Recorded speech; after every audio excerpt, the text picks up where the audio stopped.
com meus irmãos, com meus irmãos. Segundo bloco do Antenados na Geral, estamos falando sobre, terminando a nossa série de grandes parcerias da Bíblia. Essa é uma parceria fantástica de Jesus e os seus discípulos. Max, a gente terminou o último falando um pouco, enfim, de tudo isso que eles fizeram, né, da mudança, mas é interessante agora que a gente vai para o início disso, vai para a escolha. Jesus escolheu, foi dele, não foi uma parceria às vezes que, claro que aconteceu naturalmente, mas ele, iniciando o seu ministério, foi até pessoas que falaram, olha, eu te apresento isso, você quer seguir, carrega a tua cruz lá que está fazendo, carrega a tua cruz e me siga. E ele foi de um por um, e são características. Se a gente fosse falar de cada discípulo, não dá tempo aqui no programa, mas existe pelo menos, João é totalmente diferente de Pedro, e Pedro é totalmente diferente de Paulo, até porque depois eles tiveram até bateram de frente que um falava judeu, outro gentio, e eles discordavam mesmo no seu ministério, no que eles deveriam fazer. E tivemos até outros problemáticos. Como é que você entende essa questão da escolha? Porque hoje tem muitos pastores que escolhem dar certo e às vezes quando der errado, ou o crente culpa o pastor porque escolheu errado, ou ele se culpa. Caramba, será que eu fui precipitado? Eu não vi bem, eu não soube fazer escolha? Como é que você entende quais são os pontos a se atentar no momento de escolha de discípulos, de apóstolos, de pessoas para estar no seu núcleo mais próximo? Eu acho que é o seguinte, André, uma coisa que Jesus deixou bem claro nas suas escolhas, primeiro que ele estava escolhendo humano, não estava escolhendo gente perfeita. Segundo que ele não estava escolhendo gente que já estava, vamos dizer assim, pronto. Jesus poderia ter escolhido Jesus poderia ter escolhido os saduceus, os fariseus, só que ele foi para a beira do mar pegar gente que era pescador, gente que era, aos olhos dos outros, leigos, indoutos, não tinha conhecimento de nada, só que ele faz um trabalho de construir.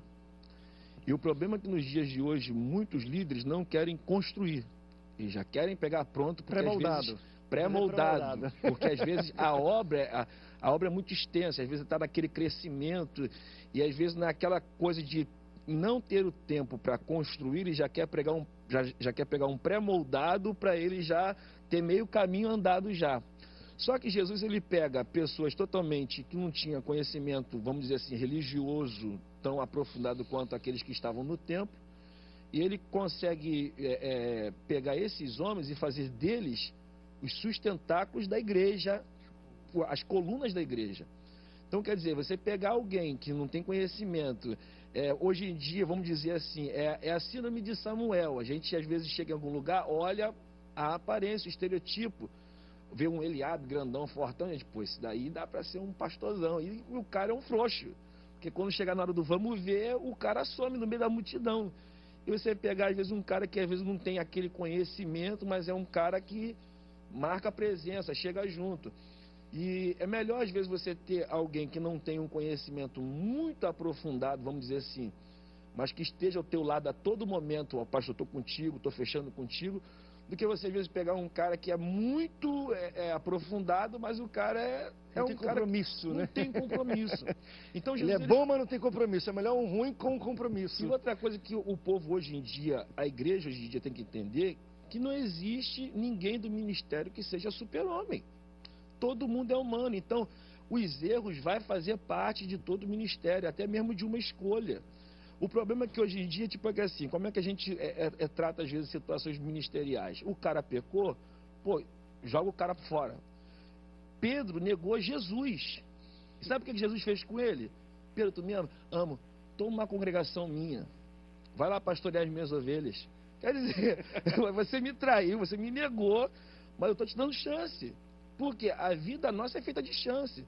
Às vezes a pessoa erra uma vez, tudo bem, vai errar, pode errar de novo. Errou três, meu Deus. Não foi uma segunda chance, foi uma quarta chance, né? Quarta chance. Então, quer dizer, você vê que Jesus, ele escolhe o humano. A gente tem que entender isso. A gente está passível de erro, tanto a quem escolhe quanto a quem é escolhido. Perfeito. Então, a igreja tem que entender isso. O problema é que a gente tem a visão dos super-homens. Vocês, como pastores de igreja, já tiveram... Lembram na história de igreja alguém apontando, está vendo, pastor, se eu escolher errado, por algum erro, de alguma decisão? Isso o tempo todo, né? Eu lembro um dia que não tem acontecido. Na verdade, isso, né? dentro da... A palavra estava segura que eu comprar, mas só poder dizer o seguinte, que é tão auspicioso o assunto, né?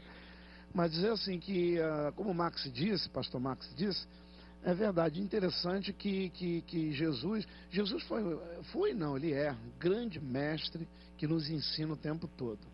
Ponto na outra linha. Na época que ele estava aqui, você vê, ele escolheu ainda e eram galileus. E a gente estudando a história, a gente vai ver que apesar deles serem todos de Judá, Galileia era periferia da periferia, era pessoas que, iletrados mesmo, enfim, que não sabiam. Aliás, quando eles subiam para a Judéia, eles eram hostilizados, bullying em cima de bullying, porque eles eram... E foi essas pessoas que Jesus escolhe um homem de Cariotes, que, segundo a história, também eram pessoas muito de alto conhecimento, eram pessoas que tinham, assim, enfim, a ciência e tudo mais, que foi Judas, e ele escolhe, como que de propósito, para que nós entendêssemos que às vezes a gente faz escolhas, e como nós estamos dizendo, e às vezes somos julgados, como falamos aqui e tal, nosso pastor escolheu errado, e as pessoas ficam apontando, enfim, mas às vezes Judas, ele traiu, enfim, mas ele foi escolhido por Jesus para ser discípulo de Jesus. Então,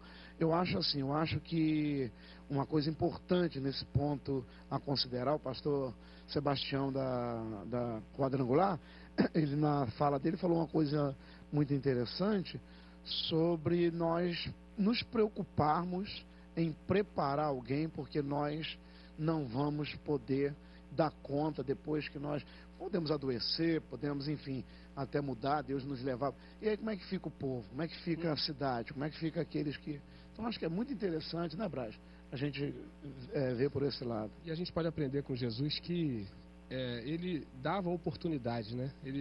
A pessoa errou com ele, e ele dava uma nova oportunidade. Até perguntaram a ele, quantas vezes nós temos que perdoar alguém?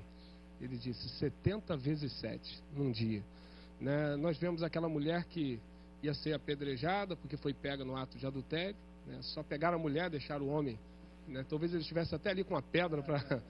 Mas o fato é que Jesus fala para ela, né, depois de tudo, né, vá e não peques mais. Ou seja, você tem uma oportunidade de recomeçar, né? E é muito interessante isso. Eu comecei a estudar eletricidade com 14 anos no Senai.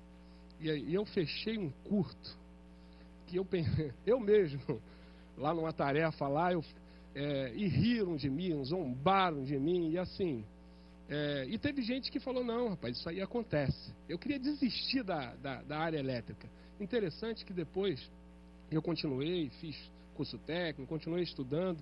Eu cheguei a me tornar na Vale, né, que era a MBR, o único, né, técnico que tinha acesso, né, que eu tomava conta de toda a preditiva, né, da Vale aqui no Rio de Janeiro.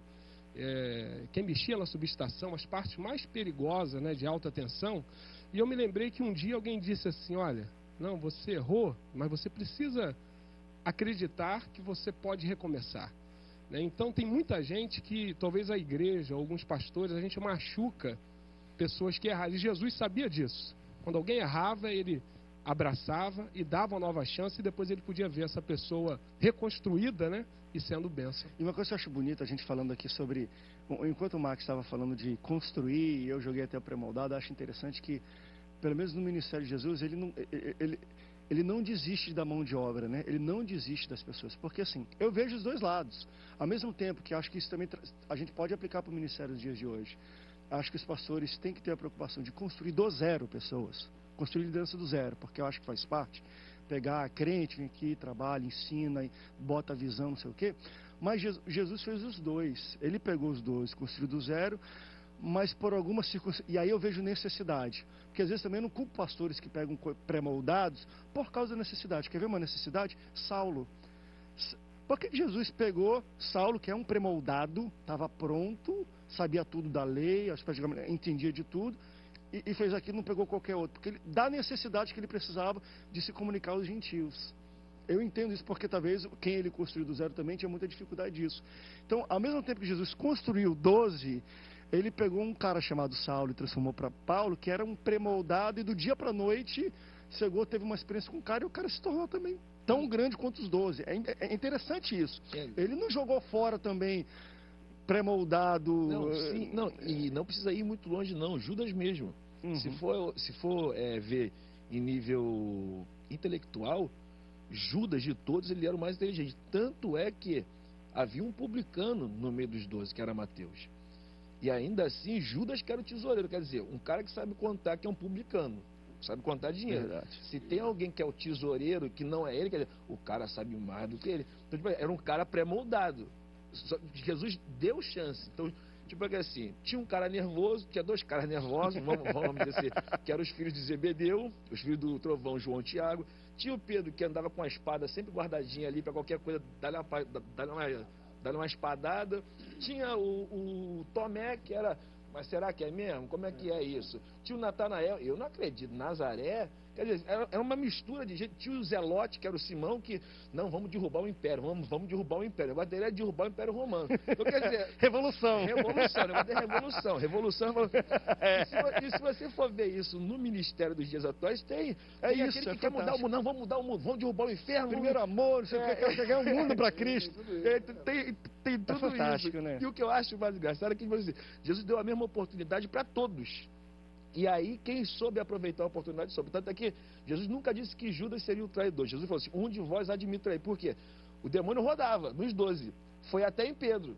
Aí Pedro, não, Jesus falou, Pedro, calma aí, segura a tua onda, porque, olha, já pediu para se andar contigo. Eu roguei. Mas, ó, fica atento, um dos 12. Então, quer dizer, oportunidade, todos nós temos. E aí, basta a gente aproveitar a oportunidade para a gente fazer o que é certo. Vamos para um rápido break, depois nós voltamos com o pastor aqui, que está estourando tempo aqui.